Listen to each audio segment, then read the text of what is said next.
시청자 여러분 안녕하십니까. 이몽수의 정상회담 1부 시작하겠습니다. 아무래도 뭐 1부에서는 이준석 얘기를 하지 않을 수가 없게 됐습니다. 어쨌든 뭐 서울 남부지방법원 2022 카합 20415 그러니까 사건인데 이제 이준석이 이제 징계 6개월 징계를 받은 후에 이제 뭐 여러 가지 논란이 있다가 최고위원들이 이제 줄 사퇴를 하면서 2012년 이제 그 유승민이 앞장서가지고 최고위원들이 줄 사퇴를 하고 나서 이제 홍준표 당시 대표인 홍준표를 이제 압박을 해서 이제 홍준표까지 이제 사퇴를 시키게 한 후에 이제 박근혜 위원장을 중심으로 한 비상대책위원회를 구성하는 그런 것과 사실상 뭐 유사한 이제 그런 일들이 벌어지면서 이제 비대위가 구성되니까 당시 이제 2012년에는 비대위원으로 이제 홍준표를 몰아낸 그 자리를 차지한 이제 이준석이 이제는 당시 홍준표의 입장처럼 돼가지고 이제 비대위원장으로 임명된 주호영과 국민의힘을 상대로 이제 비대위 의결 내지는 비대위원장 선임을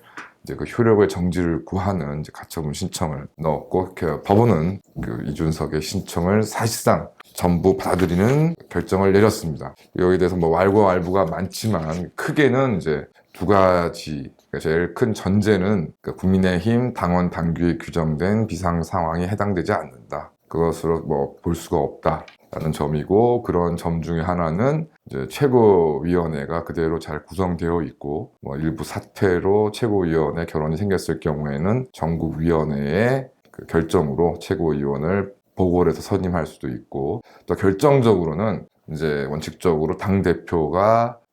권한을 행사할 수 없을 때 원내대표가 이제 그 권한을 대행할 수가 있는데, 그 원내대표가 정상적으로 선출되어 있는 권성동이 그대로 직을 유지하고 있으니까 굳이 뭐 권성동이 있는 상황에서 비상대책위원 최고위원회를 뭐 전부 사퇴했다 하더라도 비상대책위원회를 구성해야 할 비상상황이라고 볼 수 없다. 그러면서 이제 그 정당 민주주의에 대해서도 이게 당원들이 총 의사로 선출한 당 대표를 전국위원회든 상임위원회든 일종의 대의 기관인데요. 이 대의 기관에 의해서 당 대표의 어떤 권한을 정지시키거나 이런 것들은 허용될 수 없다라는 것이 이제 그게 가장 큰 이유입니다. 그래서 주호영 비상대책위원장의 이제 권한은 정지되었고, 나머지 이제 신청에 대해서는 형식적인 요건의 흔결로 각하 처분을 내렸습니다. 그래서 상세하게 절차적 위법은 없지만 실체적으로 비상 상황에 해당되지 않고 정당 민주주의에 반한다고 상세하게 판단을 내렸기 때문에 이 부분에 대해서 결정 자체로는 아주 명확하게 돼 있기 때문에 지금 그 이후에도 어떻게 해야 되는지 지금 논란이 있고, 이후 이제 추후 전개될 추가 비상대책위원회 구성이라던가 이런 부분에 대해서도 이준석이 소송을 내겠다고 지금 엄포를 놓았고 실제 신청에 접수한 걸로 알려져 있습니다. 이런 이번 남부지방법원의 황 부장판사의 결정은 참 기존의 법원의 어떤 결정례로 봤을 때는 굉장히 좀 이색적이다. 분명히 다른 것은 확실합니다. 그러니까 대법원 같은 경우에는 특히 이제 2020년 총선 아마 좀 기억하시겠습니다만은 이른바 비례위성 정당들, 민주당 같은 경우는 더불어민주당, 국민의힘에서도 비슷한 그런 당의 미래한국당이라는 정당이 출연을 해서 비례위성 정당이 이제 등장을 하게 돼서 굉장히 논란이 있었는데요. 그러니까 이에 대해서 이제 더불어시민당과 미래한국당이 자발적이고 독립적인 정치적 결사, 그다음에 정치적 의사 형성 목적, 그러니까 이제 비례대표 국회의원을 선출하기 위한 꼼수로 이제 이런 정당들이 급조가 되었고, 그러다 보니까 당연히 기존의 좌우 기득권 정당들 같은 경우에도 이런 부분이 지금 부족한 마당에 국민의 정치적 의사 형성에 필요한 조직 및 그 조직의 민주성, 지속성, 공고성 등 헌법이 요구하는 정당의 개념 표지를 갖추지 못한 정당이다. 그래서 국민의 정치적 의사를 왜곡하여 목적으로 창당되어 이제 이 선거에 참여하였고, 이런 정당 간의 기회 균등, 당시에 정의당 같은 경우가 검수완박에 아주 적극적으로 찬성하면서 그 급부로, 그 대가로 이제 이 그 비례대표 그 제의 변경을 얻어냈었는데 그것이 완전히 상실되었었던 것이죠. 그다음에 후보자 추천 절차가 뭐 각 공천관리위의 합의 추대 방식으로 구성한 최고위원회가 진행하는 등 이제 이게 선출자차가 이제 문제가 됐다라고 지적하면서 이제 위성 정당에 대한 공천 절차의 무효를 주장하는 소송을 제기했습니다. 여기에 대해서 대법원은 정당의 자유는 민주정치의 전제인 자유롭고 공개적인 정치적 의사 형성을 가능하게 하는 것이므로 그 자유는 최대한 보장되지 않으면 안 된다. 그러나 정당의 활동은 헌법의 테두리 안에서 보장되는 것이고 정당은 정치적 조직체인 탓에 그 내부 조직에서 형성되는 과도적 권위주의적 지배 경영을 배제하여 민주적 내부 질서를 확보하기 위한 법적 규제가 불가피하게 요구된다. 그러나 정당의 내부 질서에 대한 규제는 그것이 지나칠 경우 정당의 자유에 대한 침해 위험성이 있으므로 민주적 내부 질서 확보에 필요한 최소한도로 규제로 규쳐야 한다고 해서 당시 비례위성 정당에서 비록 뭐 당원 투표라던가 등등의 방법은 아니었지만 그런 것들이 그래도 공천심사위원회를 구성하고 뭐 최고위원회를 구성한 어떤 그래도 대의적 의결 절차에 따라서 이 투표를 공천자를 확정했기 때문에 그것 자체로 이것이 그 공천 자체가 위법하다, 무효라 볼 수 없다는 것이 법원의 판단이었습니다. 그러니까 이제 뭐 허영 교수님이 최근 판례 그 칼럼에서도 이제 말씀을 하신 거지만 말씀드린 것처럼 정당이 민주적 기본 질서를 유지해야 하고 거기에 대한 사법 심사도 필요하지만 이게 결과적으로 사법부가 정치 결산체인 정당에 대해서 특히 세부적으로 기본적으로 사법심사 소극 원칙이라 그래서 기본적으로 사법부가 뭐 어떤 행정부나 입법부처럼 적극적으로 어떤 국민의 기본권을 뭐 확장한다던가 또 축소한다던가 이런 것들은 바람직하지 않다는 것이 사법부의 기본 원칙. 왜냐하면 사법부가 직접적으로 대통령이나 국회처럼 국민에 의해 선출된 직접적으로 구성된 기관이 또 아니고 또 그 사법부의 내재적 특성 그러니까 적극적으로 어떤 국민의 기본권을 실현한다거나 국가들을 운영하는 그런 부처가 아니기 때문에 가급적 행정부나 입법부에서 하는 국가 정책이라든가 입법에 대해서 소극적으로 심사하는 것이 내재적으로 맞다는 것이 큰 두 개의 기본 원칙이었습니다. 그러니까 그런 차원에서 정말 공산당이나 나치당처럼 이런 뭐 아예 정말 전혀 민주적이지 않은 그리고 전혀 그 내용들에 대해서 포괄적으로 총체적으로 어떤 절차적 기본을 지키지 않았을 경우에만 법원이 나서서 심사하는 게 좋겠다, 판단하는 게 좋겠다는 것이 이제 그런 기본 원리였고 그런 기본 원리를 비교적 뭐 여러 가지 뭐 다른 점, 뭐 부족한 점도 없진 않았지만 법원이 이제 이런 점에 입각해서 계속 이제 이런 정당이라든가 정치 문제에 대한 심사를 진행해 왔습니다. 그런데 아시는 바와 같이 이번에 서울 남부지방법원은 절차적인 위법성 하나도 없다고 인정한 후에 그 결정의 그 내용이 비상 뭐 상황이냐 아니냐 그 비상 상황이 아니면 어떻게 정당이 문제를 해결했어야 되느냐. 마치 뭐 선거관리위원회도 쉽게 얘기하지 않는 이야기를 사법부인 법원이 했다는 점에서 굉장히 좀 부적절하고 그래서 뭐 허영 교수님께서는 칼럼을 통해서 이 결정의 논리, 그러니까 총 당원 투표에 의해서 결정된 대표를 뭐 전국위원회라든가 이런 대의기관이 이를 뭐 뒤집는다는 것은 말이 안 된다라는 것을 거꾸로 생각해 보면 그러면 선출되지도 않은 권력을 위임받은 사법부가 그 수많은 전국위원회 위원들 그것을 또 뛰어넘는 권한을 갖고 있는 것이냐라는 부분에 대해서 문제를 지적하셨고 뭐 이 부분에 대해서는 뭐 100%좀 타당하다고 좀 보입니다. 그래서 우선 첫 번째 뭐 이 법원의 결정은 기존의 결정이라던가 사법부 어떤 내재적 논리 뭐 이런 것들을 쭉 지켜봤을 때 과연 이렇게 뭐 턱없이 인용 결정을 내릴 만한 사안이었냐에 대해서 뭐 법원이 이 재판부가 충분히 좀 비판을 좀 받아야 될 거라고 좀 생각이 좀 들고요. 그 다음에 이거 관련해서 서울 남부지방법원의 황 부장판사가 뭐 우리법 연구회 출신이다, 뭐 국제법 연구회 출신이라고 했는데 뭐 법원에서는 언론 보도를 통해서는 공식적으로 그 멤버가 아니라고 지금 이제 판단이 되었는데 뭐 기본적으로 저는 뭐 우리법 연구회 멤버냐 아니냐의 문제라기보다는 앞서 말씀드린 것처럼 사법부가 그간 유지해온 그 입장에서 너무 벗어난 결정이 나왔다. 정면으로 위배한 결정이 나왔다는 것이 제일 큰 문제라고 좀 생각이 들고요. 그리고 법관이란 사람들이 뭐 일단은 이러저러 신문적 보장을 받아야 되는 공무원이긴 하지만 그걸 넘어서서 이러저러한 이유로 공무원들끼리 어떤 결사체를 만들어서 연구, 뭐 학술 목적이라는 명분으로 이런 좀 단체 자체를 만드는 것 자체가 좀 문제라고 좀 생각이 들고, 그러니까 결과적으로는 그게 여가 시간이든 뭐 일과 시간이든 어떤 활동을 하게 된다면 직간접적으로 국가의 어떤 지원이 들어가는 것인데, 거기에 대한 그 회원 구성원이 누군지가 외부에 밝혀지지 않는 것조차 굉장히 좀 큰 문제라고 좀 생각이 좀 듭니다. 그래서 이런 부분에 대해서는 좀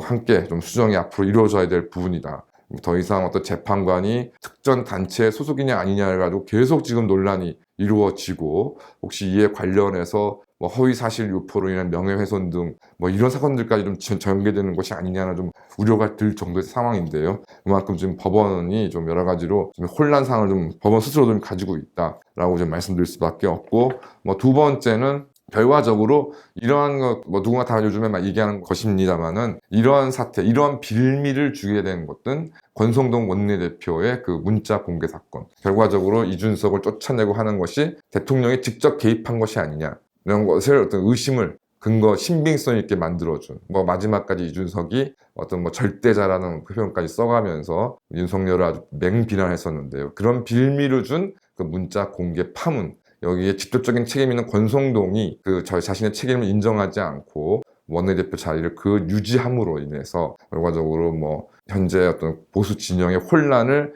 스스로 자초한 면이 있고, 법원에서도 이것을 이유로 해서 권성동의 자리를 지키고 있기 때문에 국민의힘이 주장하는 것 같은 비상상이라 볼 수 없다라고까지 결정을 내렸으니, 참 권성동은 정말 그 자리를 수행하면서 중단하지 않음으로 인해서 뭐 국민의힘 스스로에게 정말 큰 짐이 되고 있음이 이제 명백해졌고요. 그 다음에 뭐 여기서 또 한 가지 더 덧붙일 이야기는, 권성동이 이른바 윤핵관이고 뭐 대통령과 얼마나 가까운 사이인지 모르겠지만, 결과적으로 두 사람이 사인이 아니고 두 사람 다, 한 사람은 이제 행정부의 수반 이제 국가 원수인 대통령, 또 한 사람은 뭐 현재는 소수당이지만 그래도 집권 여당의 원내대표인 사람이 사적으로 그렇게 문자질을 해가면서 특히 이런 집권 여당에 관계된 내용들 서로 그런 식으로 이야기한다는, 사담이면 모를까, 사담이 아닌 그런 내용들 서로 오고 갔다 이런 것 자체도 정말 참 큰 문제라고 좀 생각이 좀 듭니다. 어쨌든 뭐 대통령과 권성동이 이번 사태를 뭐 또 크게 확장시킨 뭐 또 보조적인 요인이 된 것은 뭐 분명한 사실인 것 같습니다. 앞서 말씀드린 것처럼 이제 우리나라 법원에서, 사법부에서 이제 이런 정당의 어떤 문제에 대해서 좀 소극적, 또 신중한 태도를 보인 것이 뭐 그냥 이루어진 것은 아니고요. 가장 좀 최악의 사례가 있었죠. 뭐 좀 나이가 연세가 있으신 분들 다 기억하시겠지만 1978년에 그 당시 신한민주당, 진민당의 전당대회를 통해서 이제 그 외곽으로 몰려 있었던 이제 김영삼이 이제 김대중의 지원을 받아서 이제 전당대회를 통해서 이제 이철승을 누르고 총재로 선출이 됩니다. 그러니까 이제 당시에 이제 여러 가지 이유로 인해서 정치적 개입을 하고 있던 중앙정보부, 특히 차지철이 굉장히 좀 크게 당황하게 되고, 뭐 특히 총선에서도 이제 사실상 득표율로는 사실상 이제 신민당이 민주공화당 내지는 집권 세력을 이기는 이제 그런 결과가 나오게 돼서 이제 본격적으로 이제 박정희 대통령의 집권 말기의 위기가 이제 시작되고 있는데요. 그런 상황에서 김영삼 신민당 총재에 대한 직무정지 가처분 신청이 이제 법원에 제기가 됩니다. 뭐 나중에 이제 여러 가지 야당의 중진으로서 활용하셨던 이제 조윤영 측에서 뭐 선거 관련 법으로 인해서 1976년 3월에서야 이제 형 집행이 이제 종료가 되었는데, 이제 김영삼은 이제 1979년 5월 30일 날 총재로 선출되고 이제 부총재 중 한 사람으로 조윤형을 이제 임명하게 됩니다. 그러니까 이제 신민당의 원외 지구당 위원장 3명이 5.30 이제 전당대회에 참가한 일부 대의원들의 자격에 문제가 있다고 주장을 하면서, 따라서 김영삼의 당선문이 무효라면서 가처분을 신청했고, 당시에 뭐 여러 가지 내막은 뭐 제가 모르겠습니다만은 법원이 이제 이 원외 지구당 위원장들의 이제 이 가처분 신청을 이제 인용을 해서 이제 김영삼 총재의 직무가 정지가 됐고, 차후에는 이제 결국 국회에서의 제명 의결까지 이루어지게 되며, 이것이 기억하시는 것처럼 이제 부마 사태의 한 요인이 되었고, 이 격화된 부마 사태를 통해서 이제 감정적, 신점적, 그다음에 또 차지철과의 또 갈등, 이런 것으로 동요가 된 이제 김재규 당시 중앙정보부장에 의해서 이제 박정희 대통령이 이제 암살당하는 이제 그런 사태까지 이제 이르게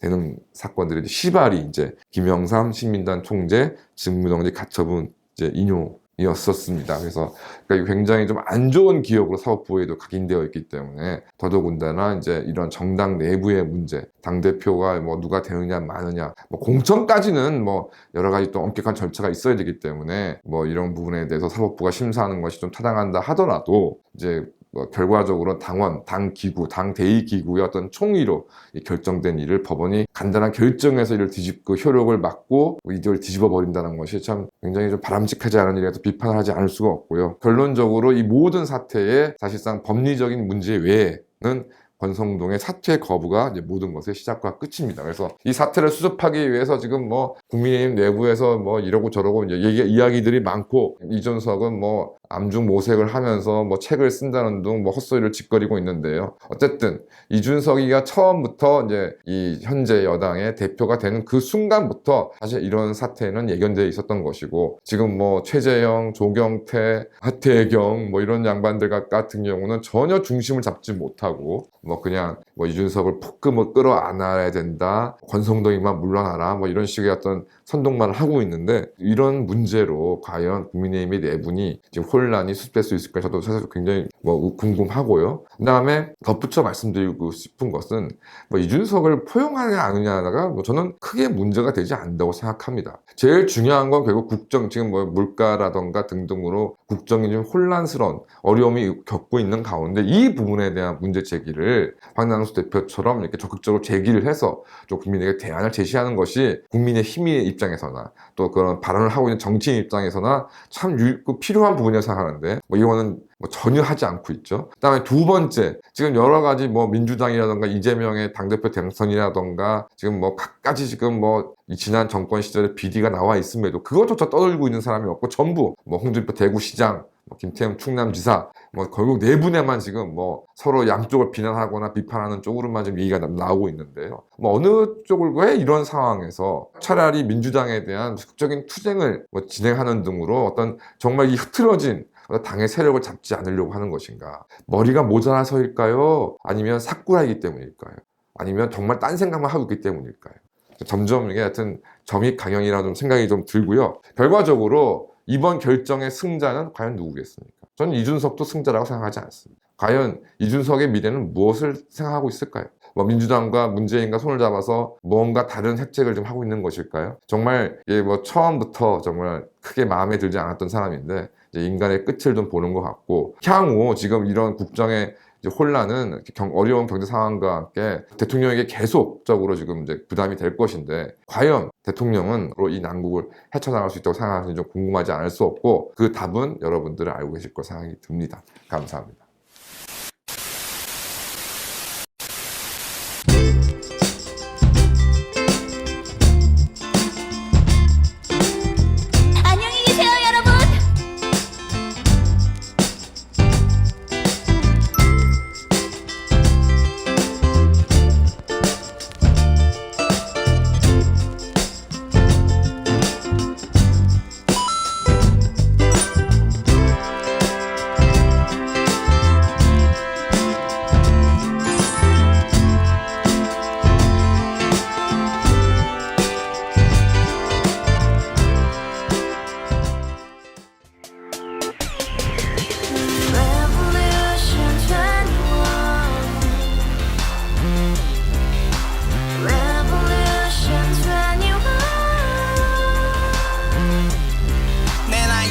월세 30 코인빚만 300 서울에 온지 벌써 10년 아둥바둥 버텼지만 여전히 난 반지 하에 제왕 곰팡이 연문제약 내비랑 깡통망통 완전히 폭망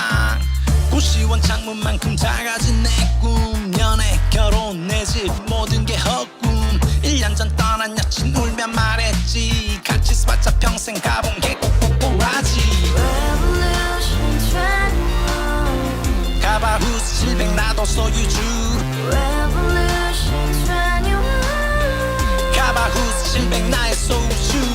택시기사 우라부지 마트캐셔 우라무니 우리 집안 다 털어봤자 후줄 그래 개선민 내 미래 거기서 팍 끝난 거지 팍 더 이상 노력 따윈 괴물이 스펙 찾아 싼말리 비오는 날 밟아 잘려 맨날 학원 날 개쳐 빨려 밤비 내리는 양화대교 홀로 걷고 있을 때 현수막에 아로 새겨진 평당 700짜리 아파트 다같이 소리 질러 혁명 21 Revolution 21 가바우스 700 나도 소유주 Revolution 21 가바우스 700 나의 소주 You and I, we live together in the house. Brand new day, and your dream had just begun. Revolution 21, only open happiness. 너의 곁에 내가 영원히 Yeah. 지금까지 정치인들 입만 열면 찝찝찝 개소리 멍멍멍 쳤다 하면 뻥 잘난 부모 만나 잘난 학교 나오면 뭐 하나 우동살이 꽉 찬 대가리